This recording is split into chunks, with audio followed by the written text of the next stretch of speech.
warahmatullahi wabarakatuh. Perkenalkan kami dari kelompok 3 yang beranggotakan 1 Ayu Paramastuti dengan NIM 091, 2 Azam Maharani dengan NIM 008, 3 Suci Laila Amalia Aziza dengan NIM 162, 4 Farida Adila dengan NIM 164, 5 Muhammad Baru Ulum dengan NIM 180.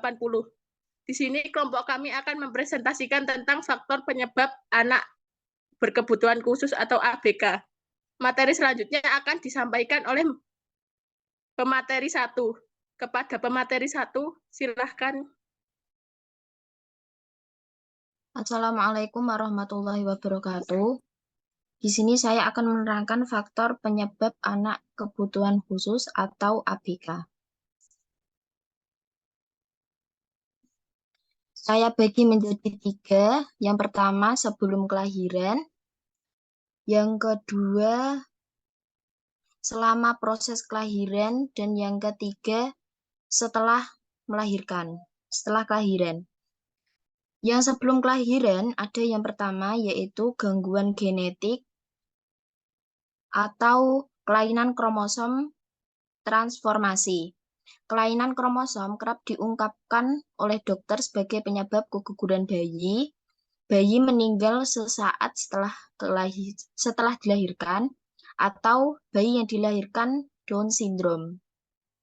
Kelainan kromosom ini umumnya terjadi saat pembuahan, yaitu saat sperma ayah bertemu sel telur ibu.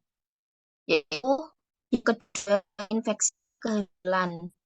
Infeksi saat kehamilan dapat diakibatkan cacat pada janin. Penyebabnya dari parasit protozoa yang terdapat pada binatang seperti kucing, anjing, burung, maupun tikus. Gejala umumnya biasanya mengalami berupa demam, flu, atau pembengkakan kelenjar getah bening. Yang ketiga, usia ibu hamil atau high risk group. Ada beberapa hal yang menyebabkan ibu resiko hamil, antara lain riwayat kehamilan pada persalinan yang sebelumnya kurang baik, misalnya riwayat keguguran, pendarahan pasca melahirkan, atau lahir mati. Yang keempat, keracunan saat hamil. Keracunan saat hamil sering disebut preeklampsia, yaitu suatu gangguan yang muncul pada masa kehamilan, umumnya terjadi pada usia kehamilan di atas 20 minggu. Lanjut, yang kelima, yaitu usaha pengguguran atau pengguguran. Gugur kandungan atau aborsi adalah penghentiannya kehamilan sebelum usia kehamilan 20 minggu yang mengakibatkan kematian pada janin. Secara medis, pengguguran kandungan mengakibatkan Secara medis, pengguguran kandungan adalah berakhirnya kematian sebelum fetus dapat hidup sendiri di luar kandungan. Batas umur kandungan 28 minggu dan berat fetus kurang dari 1000 gram atau 1 kilo. Yang terakhir, lahir prematur. Menurut Dr. Suyanto, spesialis kebidanan dan kandungan Rumah Sakit Budi Kemuliaan, bayi prematur adalah bayi yang lahir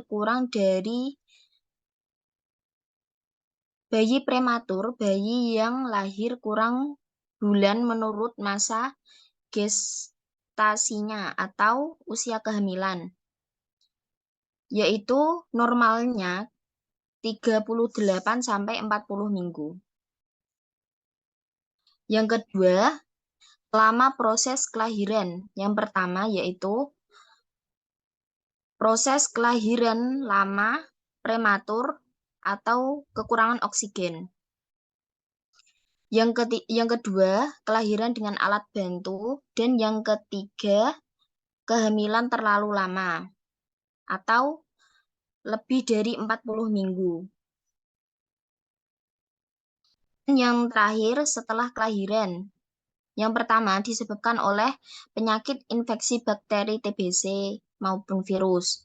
Yang kedua, kekurangan zat makanan. Dan yang ketiga, kecelakaan. Yang keempat, keracunan. Selanjutnya dipresentasikan oleh pemaparan selanjutnya. Di sini saya akan menjelaskan tentang perkembangan janin di dalam kandungan.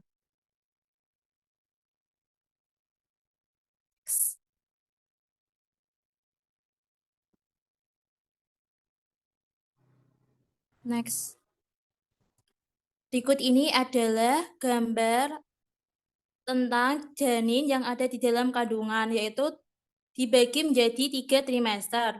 Trimester pertama, minggu ketiga sampai minggu ke-12. Trimester kedua, minggu ke-14 sampai minggu ke-27. Sedangkan trimester ketiga, dari minggu ke-31 sampai melahirkan. Next. Pada trimester pertama, yaitu pada minggu ketiga kehamilan, sel telur telah dibuahi akan mulai berkembang dan membentuk sebuah kantong yang berisi bakal janin atau embrio dan plasenta. Pada minggu keempat, tabung janin sudah ada dan dapat berdenyut hingga 65 kali. Sedangkan minggu ke-6, wajah dengan lingkar besar untuk mata, hidung, mulut, telinga, serta rahang, bawah, dan tenggorokan sudah mulai terbentuk. Pada minggu ke-7, janin mulai terbentuk tangan dan kaki. Pada minggu 8 sampai 10, janin telah berhasil melalui masa kritis dari perkembangan organ dan struktur tubuhnya. Pada minggu 11 hingga ke-13, otak bayi akan berkembang dengan pesat.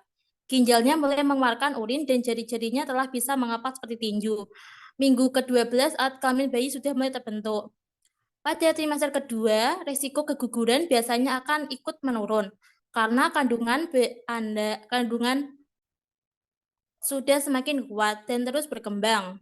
Berat bayi dalam kandungan sudah mencapai 42 gram dengan panjang mencapai 9 cm. Sedangkan pada trimester ketiga, berat bayi bisa mencapai 1 kilo dengan otot dan paru-paru yang makin berkembang. Kepalanya terus bertumbuh untuk mengikuti perkembangan sel saraf di otaknya. Kulitnya yang keriput menjadi semakin halus akibat lemak tubuhnya yang terus bertambah.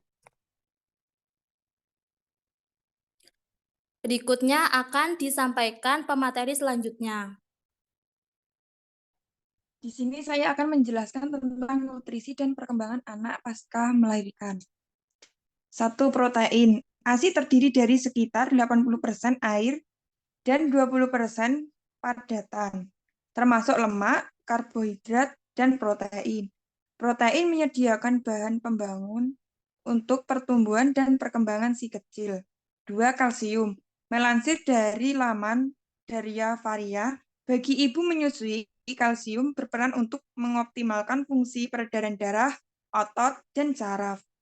Dalam sehari, ibu menyusui disarankan untuk mendapatkan kalsium sebanyak 1000 hingga 1500 mg.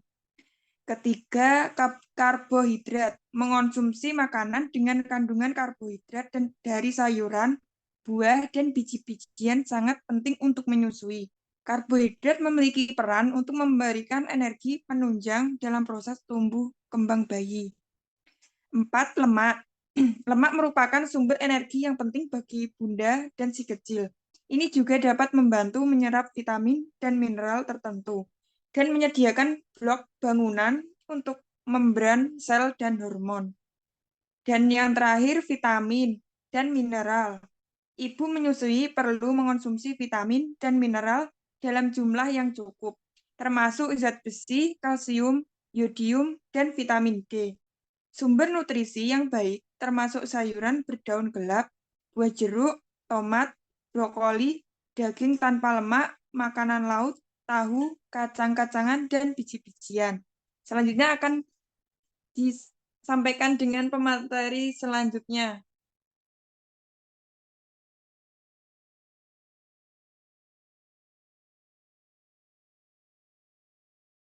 Poin selanjutnya adalah genetik dan parental diagnosis.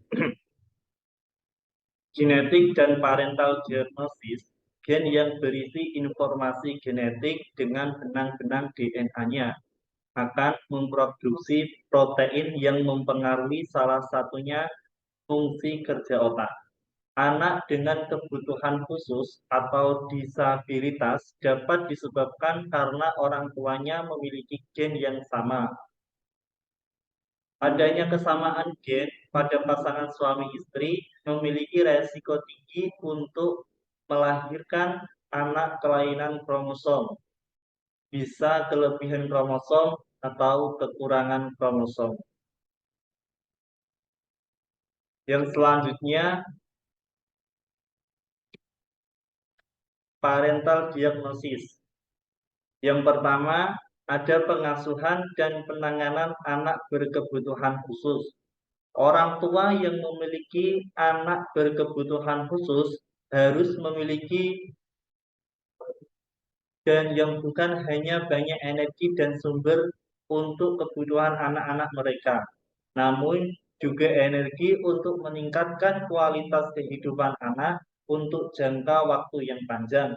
Untuk itu, orang tua memerlukan dukungan dari berbagai pihak, antara lain sekolah, masyarakat, pemerintah. Yang kedua, peran orang tua dalam pengasuh anak berkebutuhan khusus. Pertama, mencari tahu kelebihan, kelemahan anak, mengetahui karakteristik, kekhususan, dan pola perilaku anak. Yang kedua, membangun hubungan positif dengan dokter, psikolog, terapi fisik, dan lain-lain. Menjaga hubungan dengan guru dan terapis. 4. Mencari informasi tentang karakteristik kekhususan anak pada ahlinya dan mengasuhnya dengan sesuai dengan kekhususannya. Yang ketiga, pengasuhan positif yang diterapkan pada anak berkebutuhan khusus. Yang pertama, mengenali kondisi anak. Yang kedua, mengenali penyebab masalah munculnya perilaku anak. Yang ketiga, membuat dan mentaati jadwal terstruktur tanpa tekanan apapun pada anak.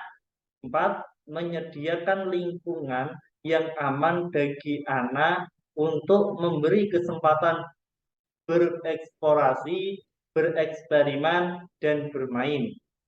5. Merespon secara positif ketika berinteraksi dengan anak. 6. Mendorong anak belajar menyelesaikan masalah mereka sendiri. 7.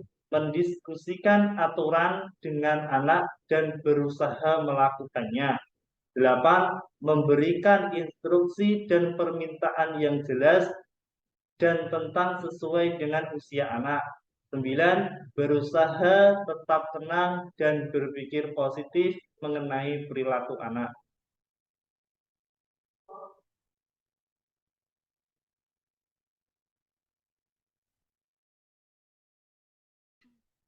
Sekian pemaparan materi dari kelompok kami. Jika ada yang ingin ditanyakan bisa melalui WhatsApp atau yang lain.